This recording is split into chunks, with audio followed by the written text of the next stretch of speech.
Avilio.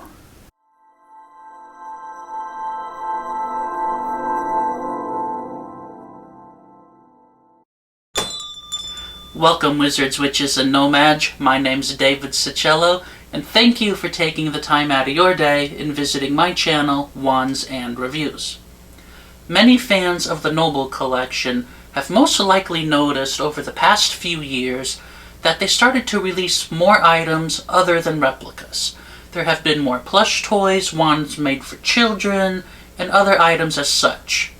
When I have reviewed items such as these, I have always referred to those items being made by the toy division of the Noble Collection because they're not replicas. Well, recently, the Noble Collection has officially named this division Noble Toys by the Noble Collection.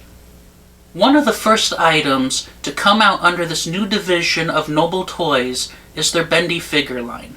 Not only does it include the Harry Potter franchise, but other franchises as well, such as Universal Monsters, DC Comics, Star Trek, and Lord of the Rings. Of course, being a Wizarding World themed channel, I of course will be reviewing their 4 Bendy figures from their Harry Potter line. As you can see, each of the Bendy figures come packaged on a big blister card, and on the back side of each of them shows the other Bendy figures in the series.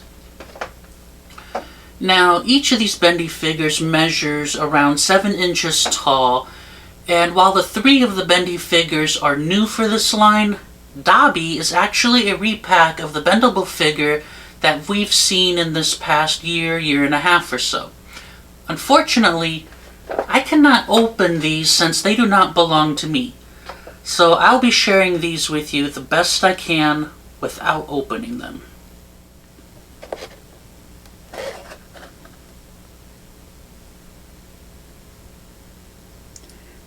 Albus Dumbledore is the version portrayed by Michael Gambon, who took over the role after Richard Harris passed away.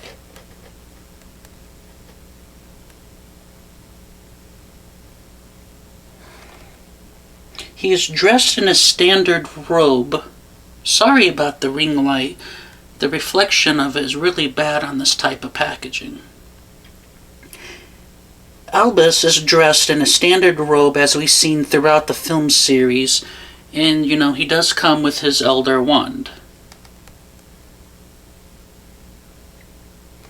For the articulation, I would say that there's not much you can do with a Bendy figure, but it's probably best that, you just stand him up, on his base that's included, with his wand in his hand.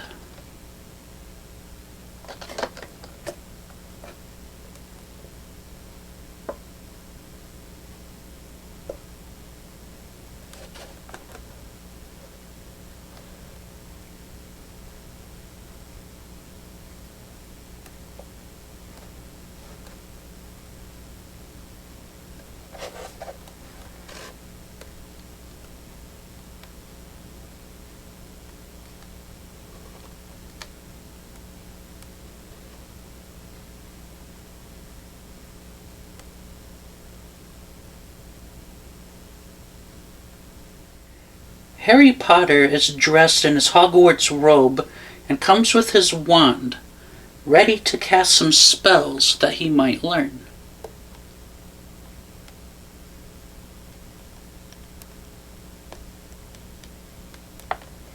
The head sculpt is decent, making Harry look young with that smirk on his face. And his hair is pretty straight and not messed up like it should be, but at least you can see his scar.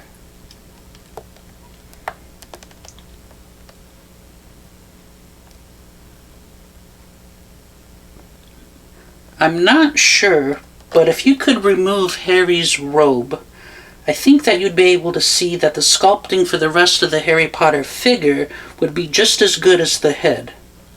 But I'm guessing since the tie and the shirt looks really well sculpted.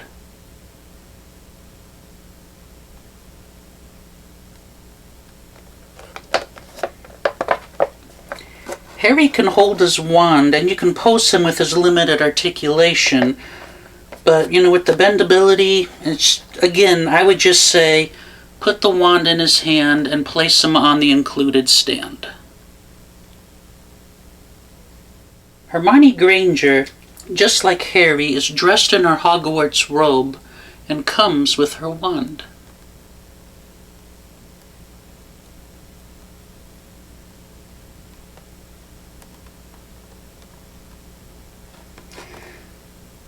The head sculpt is good, even though it looks like Hermione is about to blurt out something at the wrong time.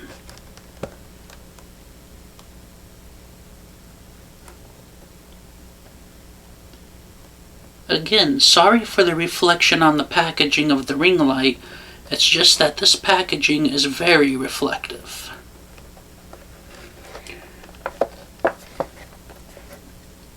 Just like Harry, I do not believe Hermione's robe is removable, but again, underneath, I'm guessing that the sculpting is really well done. She can hold her wand and you can pose her with her limited articulation, but again, just like before, I think it'd be best to find a pose and place her on the included stand. Dobby is actually a repackage of a bendable figure that has been available for the past year and a half. So people who are interested in this line might already have Dobby. But is he worth getting again?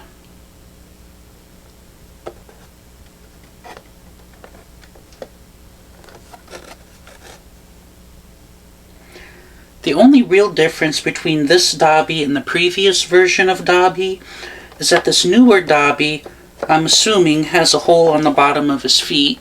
Yep, there they are. For him to stand on the included stand. And like before, Dobby does not come with any included accessories. But at least I can show you this.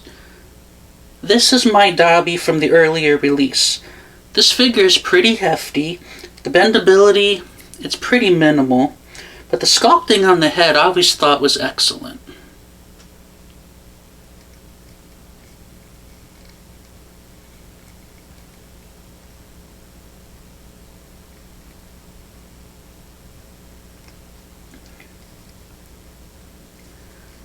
The attire, or his shirt, rags, is sculpted too, so it's not cloth like the robes on Harry Potter, Hermione Granger, or Albus Dumbledore.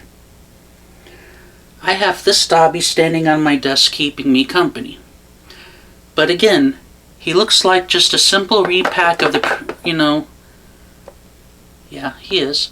The only difference, as I said, were the holes on his feet so he can stand with the included stand. So Dobby might be an easy pass. Bendable type figures like these have been around for a long time, and I'm actually surprised that they're still being made in today's society where toys have become so sophisticated that, something like this would be considered simple and obsolete. But they are a nice callback to a more simpler time where kids had to use their imaginations instead of looking all day at a screen. These Bendy figures may not be for everyone, and I do feel that a small group of people will be the ones that will purchase them, and I think, they're neat and they're just a little bit different from other toy collectibles out there. At least the Noble Collection added a wand and cloth robes and stuff for the figures to make them just a little bit different and stand out as a regular Bendy figure. Plus, the sculpting on these is a very big plus. Overall, I think the Noble Toy Collection did a great job in producing these Bendy figures, and I feel that they'll bring a lot of whimsy to any collection. If you would like to purchase any or all of these bendable figures, you can do so by visiting the Noble Collection website. I'll leave a link in the description below. If you liked this video today, please hit that thumbs up button, and if you would, subscribe to my channel. I do appreciate it. And remember to share this video with your family and your friends. Thank you, and have a Bendy day.